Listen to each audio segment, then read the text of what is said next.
Hey, this is Matt Wenning from WenningStrength.com, and today we're going to talk about the top exercises for all sports, not just powerlifting. So let's dive into some exercises that I think that all sports need.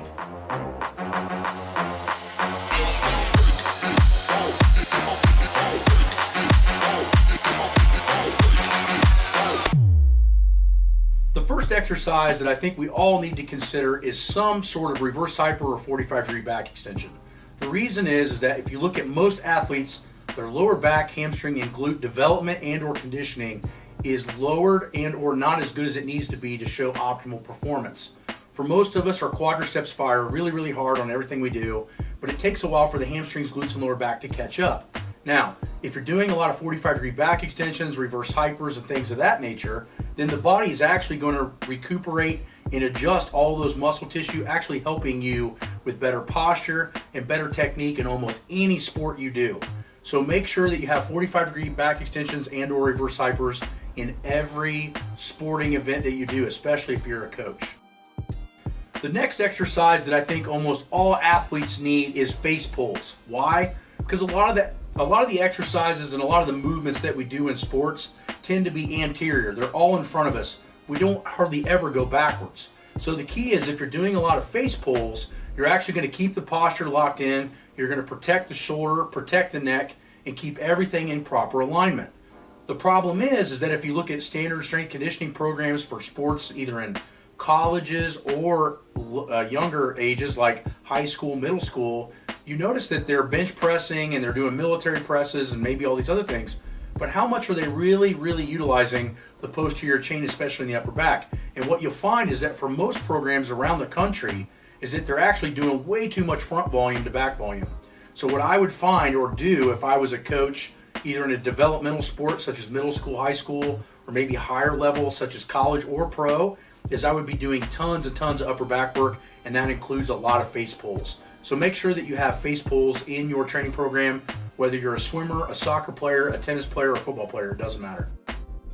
The next exercise, and I might be a little bit biased because I make one of these machines, is you just need a belt squat. And the reason is a couple of things. One, you need to learn proper mechanics, especially as developing lifter.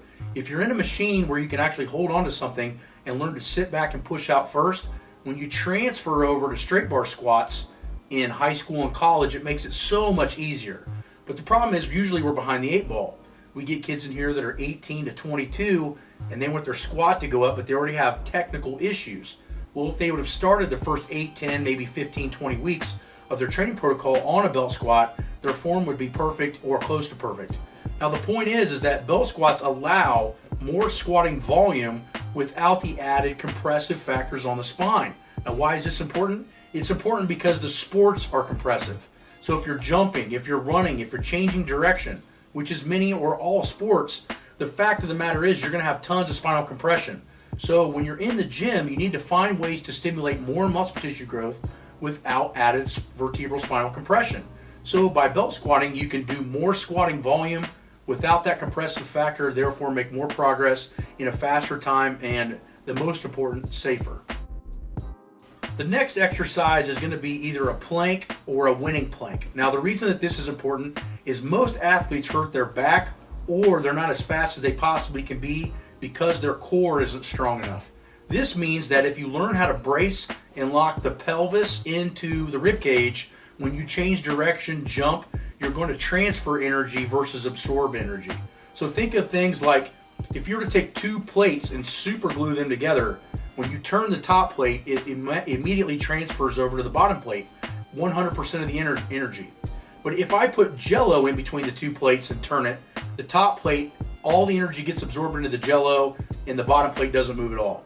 The core is very similar in the fact that if those muscles aren't very strong and learn how to brace, then what ends up happening is that when you're trying to do something upper body and transfer it to lower body, say like coming off of a drive off a football line, when you hit the player, you're going to absorb the energy and you're not going to be able to drive with your legs because everything's like Jello in the middle. So the point is that if you're doing sports that require your full body, which are many of them, then that means that your core needs to have a lot of specific training to it. But it doesn't necessarily mean crunches, it means bracing. So locking in, deadlifts, squatting, planks, all of these things that require bracing are going to increase your performance no matter what sport you play.